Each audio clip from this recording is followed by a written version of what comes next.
Hi hello வணக்கம் and welcome back to our channel. நம்ம இன்னைக்கு இந்த வீடியோவில் என்ன பார்க்க போகிறோம் அப்படின்னா ஐவிஎஃப் பற்றின Q&A வீடியோ தாங்க. இது பார்ட் 2 வீடியோ. வாங்க வீடியோக்குள்ளே போகலாம். சாரோ கவி அப்படின்றவங்க பீட்டா ஹச்சிஜி பிளட் ரிப்போர்ட் வந்துட்டு கொடுத்து எவ்வளோ நேரத்தில் நமக்கு ரிப்போர்ட் வரும்ன்ற மாதிரி கேட்டிருக்காங்க. அப்படியே வந்தாலும் அதனோட வேல்யூ எவ்வளோ இருந்தால் பாசிட்டிவ் அப்படிங்கிற மாதிரி கொஸ்டின் கேட்டிருக்காங்க. பிளட் டெஸ்ட் கொடுத்து 4 to 6 ஹவர்ஸில் உங்களுக்கு ரிப்போர்ட் வந்துருங்க. அந்தந்த லேபை பொறுத்து எனக்கு மார்னிங் 8 o'clock வந்து கலெக்ட் பண்ணிட்டு போனாங்க. ஈவினிங் 4 o'clock தான் எனக்கு ரிப்போர்ட்டே வந்துச்சுங்க. அந்த அளவுக்கு எக்ஸைட்மெண்ட்டாக இருந்தேன்னா அது சொல்கிறேன்ல, அந்த 1 month கூட நம்ம கடந்துரும். அந்த பிளட் ரிப்போர்ட் வர்ற வரைக்கும் நம்ம மனசு நம்ம கையிலே இருக்காது. நான் வேணா உங்களுக்கு ஈஸியாக ஒரு வழி சொல்கிறேன் கேளுங்க. சப்போஸ் உங்களுக்கு ப்ரெக்னென்சி பண்ணணும், ப்ரெக்னென்சி கன்ஃபார்மாக இருக்குது அப்படின்னா நீங்கள் வீட்லேயே கார்ட் டெஸ்ட் பண்ணி பாருங்கள். கண்டிப்பாக உங்களுக்கு வந்து டபுள் கோட் காட்டுச்சு அப்படின்னா ப்ரெக்னென்சி கன்ஃபார்ம் தான். உங்களுக்கு டபுள் கோட் காட்டினா மட்டும்தான் உங்களுக்கு ஹச்சிஜி வேல்யூ உங்களுக்கு நல்ல வேல்யூவாக காட்டுங்க. நான் வந்து 20 டேஸ்லேயே கன்ஃபார்ம் பண்ணிட்டேங்க. 20 டேஸில் செக் பண்ணி பார்த்தா மைல்டு ஃபெயிண்ட் கோடுன்னு சொல்லுவாங்கள்ல, மைல்டு கோடாக கிடைச்சது எனக்கு. அதனால டென்ஷன் ஆகாமல் இருங்க. வேல்யூ எவ்வளோ இருக்கணும் அப்படின்னா 25க்கு மேலே இருந்தாலே பாசிட்டிவ்பாங்க. அதெல்லாம் கிடையாதுங்க. 400ஆவது இருக்கணும். அப்படின்னா தான் நல்ல எம்ப்ரியோன்னு அர்த்தம்.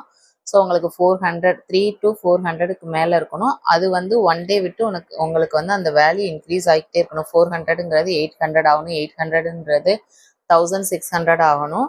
ஸோ அப்படி உங்களுக்கு இன்க்ரீஸ் ஆகிக்கிட்டே இருந்ததுன்னா உங்களுக்கு ப்ரெக்னென்சி ரொம்ப ஸ்ட்ராங்காக இருக்குன்னு அர்த்தங்க. சுஜி ராஜேஷ்ன்றவங்க ஹிஸ்ட்ரோஸ்கோபி முடிஞ்சு எவ்வளோ நாளில் உங்களுக்கு ஈடி பண்ணாங்க அப்படிங்கிற மாதிரி கொஸ்டின் கேட்டிருக்காங்க. ஹிஸ்ட்ரோஸ்கோபி முடிஞ்சு அந்த மந்த் உங்களுக்கு பீரியட் வர வைப்பாங்க. பீரியட் வந்து நெக்ஸ்ட் மந்த் உங்களுக்கு ஈடி பண்ணிடுவாங்கங்க. ட்ரையல் ஈடி ஃபர்ஸ்ட் பார்ப்பாங்க. ட்ரையல் ஈடி முடிஞ்சதும் உங்களுக்கு ஈடி பண்ணிடுவாங்க. சரண் விஜய்ன்றவங்க ஃபர்ஸ்ட் 3 months நீங்கள் எப்படிலாம் தூங்குனீங்க, என்ன பொசிஷனில் தூங்குனீங்கன்னு கேட்டிருக்கீங்க. தாராளமாக நம்ம ஸ்ட்ரைட்டாகவே படுத்து தூங்கலாம். ஸ்டொமக்கை மட்டும் நம்ம புஷ் பண்ணக்கூடாது, அமுக்கி படுக்கக்கூடாதுங்க. ஏன்னா பேபி வந்து உள்ளே இருக்குது இல்லையா. நம்ம நார்மலாக லெஃப்ட் ஆர் ரைட் ஸ்ட்ரைட்டாக கூட படுக்கலாம் 5th month வரைக்கும். 5th monthக்கு அப்புறம் மஸ்ட் நீங்கள் லெஃப்ட் ஆர் ரைட்டில் தான் படுக்கணும். ரொம்ப முடியலை, நேராக படுக்கணும்னு ஆசையாக இருக்குன்னா ஒரு 5 or 10 minutes நீங்கள் படுத்துக்கலாம். நான் அதை தான் ஃபாலோ பண்ணேன். அனத்தி கதிர் அவங்க என்ன நேம் போட்டிருக்காங்கன்னு தெரியல. ஆனந்தி கதிருங்கிறது வேலை அனத்தி கதிர்னு போட்டிருக்காங்களான்னு தெரியல. ஸோ எக்ஸில் வந்து நீங்கள் 2 eggs வச்சுட்டீங்க. பேலன்ஸ் 8 eggsஐ வந்து நீங்கள் என்ன பண்ணீங்க, சரி ஃப்ரீஸ் பண்ணி வச்சுக்கிட்டீங்களான்ற மாதிரி கேட்டாங்க. ஆக்சுவலாக நம்ம எக்ஸ் வந்து கலெக்ட் ஆனதுமே நம்ம ஸ்பெர்மோட கனெக்ட் பண்ணிடுவாங்க. அது வந்து நமக்கு எம்ப்ரியோவாக க்ரியேட் ஆயிரும். அதனால எக்கை வந்து ஃப்ரீஸ் பண்ண மாட்டாங்க, எம்ப்ரியோவை ஃப்ரீஸ் பண்ணுவாங்க. எனக்கு 2 எம்ப்ரியோ வச்சாங்க, அதாவது 2 பேபி எனக்கு வச்சாங்க. பேலன்ஸ் 8 பேபிஸும் சேஃபாக ஃப்ரீஸ் பண்ணி வச்சுருக்கீங்க. ஏன்னா நான் நெக்ஸ்ட்டு வந்து கண்டிப்பாக ட்ரீட்மெண்ட் தான் பண்ணணும். எனக்கு டியூப்பில் பிளாக்கேஜ் இருக்குது. ஒரு டியூப் ஆல்ரெடி ரிமூவ் பண்ணிட்டாங்க. அப்படிங்கிறப்போ நான் இயர்லி 25,000 பே பண்ணிட்டு வரேங்க. அதுக்கு என் பையனுக்கு ஒரு 4 to 5 years ஆகவும் நான் செகண்ட் பேபிக்கு பிளான் பண்ணலான்னு வெயிட் பண்ணிட்டு இருக்கேன். வேற ஒன்றும் கிடையாது. என்னால் நேச்சுரலாக இனிமேல் கன்சீவ் ஆக முடியாது. அதுதான் உண்மை. குழலி குமார்ன்றவங்க ஈடி பண்ணதுலேருந்து ப்ரெக்னன்சி கன்ஃபார்ம் ஆகிற அந்த 15 டேஸுமே என்னென்ன சிம்டம்ஸ் உங்களுக்கு இருந்துச்சுங்கிற மாதிரி என்கிட்ட கொஸ்டின் கேட்டிருக்காங்க. எனக்கு எந்த சிம்டம்ஸுமே இல்லைங்க. என்னோட வயிறில் வந்து அப்டாமனில் வந்து பிளிங்க் ஆகிக்கிட்டே இருக்கும். அது இதுக்கு முன்னாடி அப்படி எனக்கு இல்லை. ஈடி பண்ணதுக்கப்புறம் தான் அந்த மாதிரி இருந்தது. மற்றபடி எனக்கு ப்ரெக்னென்ட் ஆனதுக்குரிய எந்த ஒரு சிம்டம்ஸுமே எனக்கு தெரியவே இல்லை. ஆனாலுமே உங்களை மாதிரி நானுமே ரொம்ப எக்ஸைட்மெண்ட்டோட கார்டு செக் பண்ணிக்கிட்டே இருப்பேங்க. கரெக்டாக 19th day வந்து நான் கார்டு செக் பண்ணி மைல்டு கோடு காட்டுச்சு. அப்புறம் 1 day விட்டு 1 day செக் பண்ணிக்கிட்டே இருப்பேன். அப்புறம் ஃபைனலாக எனக்கு டார்க்காக காட்ட ஆரம்பிச்சிருச்சுங்க. இதுதான். மற்றபடி எனக்கு சிம்டம்ஸ் எதுவுமே இல்லை. நல்லா சாப்பிட்டேன், நல்லா தூங்கினேன். இதுதான் எனக்கு இது கூட சிம்டம்ஸாக என்னன்றது எனக்கு தெரியலைங்க.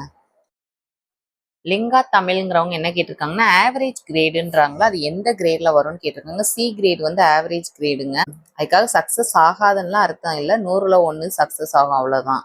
மற்றபடி அது கொஞ்சம் லோவான கிரேடுன்னு தான் நான் சொல்லுவேன். மோஸ்ட் காமன் கொஸ்டினாக எனக்கு என்ன வந்திருக்குன்னா, நீங்கள் எந்த ஹாஸ்பிட்டல் ஐவிஎஃப் ட்ரீட்மெண்ட் பண்ணீங்க, ஐவிஎஃப் பண்ணும்போது உங்களோட ஏஜ் என்னன்னு சொல்லி கேட்டிருக்கீங்க. நான் பண்ணதுங்க மதுரை நோவா ஹாஸ்பிட்டல் தான் பண்ணேன். ரெகுலராக நான் போன ஹாஸ்பிட்டல்லேருந்து எனக்கு ஒரு 4 ஹாஸ்பிட்டல் ரெஃபர் பண்ணாங்க. அந்த 4ல் வந்து பெஸ்ட்டாக எனக்கு தெரிஞ்சது நோவா மட்டும்தான். ஏன்னா நான் ஆன்லைனில் சர்ச் பண்ணி பார்த்தேங்க, நிறைய பேர்கிட்ட விசாரித்தேன், யூடியூப் இன்டர்நெட்டுன்னு சொல்லி எனக்கு தெரிஞ்ச ஆளுங்க கிட்டலாம் கேட்டேன், என்னோட ஃப்ரெண்ட்ஸ் சர்க்கிளில் கேட்டேன். எல்லாருமே எனக்கு ரெஃபர் பண்ணது நோவா மட்டும்தான். ஸோ நான் நோவா போனேன். வீட்டில் இருக்கிற வரைக்குமே என்னோட மனசில் வந்து நெகட்டிவ் மைண்டு தான் ரொம்பவே இருக்கும், நெகட்டிவ் தாட்ஸ் தான் ரொம்பவே இருக்கும். பட் நோவா உள்ளே போயிட்டேன் அப்படின்னா அவ்வளோ பாசிட்டிவாக இருக்கும். அதை நான் ரியலைஸ் பண்ணேன். நான் டாக்டர்கிட்டே நான் அதை சொன்னேன். மேம் எனக்கு இங்கே இருக்கிற வரைக்கும் பாசிட்டிவாக இருக்குது, வீட்டுக்கு போயிட்டா நெகட்டிவ் மைண்ட் ரொம்ப வருது, என்ன பண்ணுறதுன்னே எனக்கு தெரியலைன்னு, நல்லா ப்ரேயர் பண்ணுங்க அப்படிங்கிற மாதிரி சொன்னாங்க.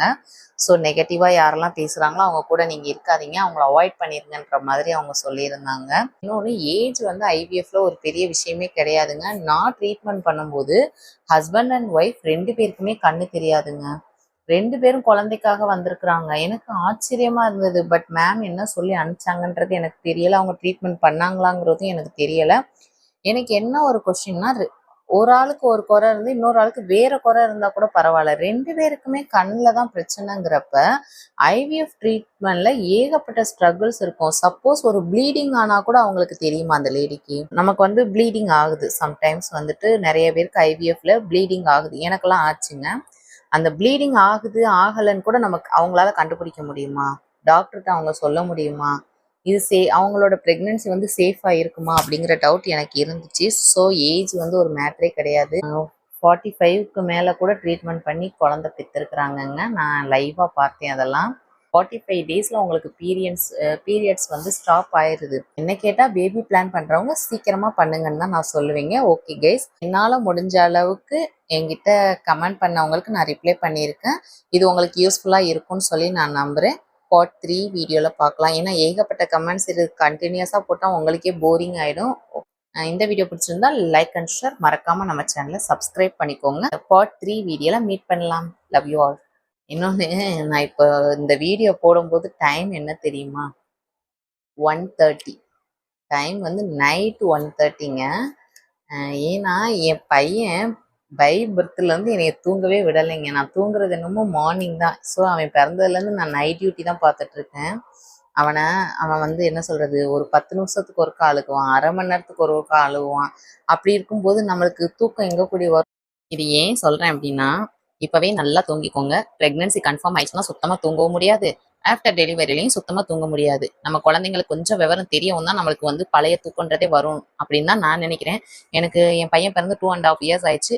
2.5 இயருமே எனக்கு தூக்கம் இல்லாமல் தாங்க நான் இருக்கிறேன். ஸோ உங்களை நான் பயன்படுத்துறதுக்காக சொல்லலை, ஃபேக்ட் ஏதோ அதை நான் சொல்கிறேன்.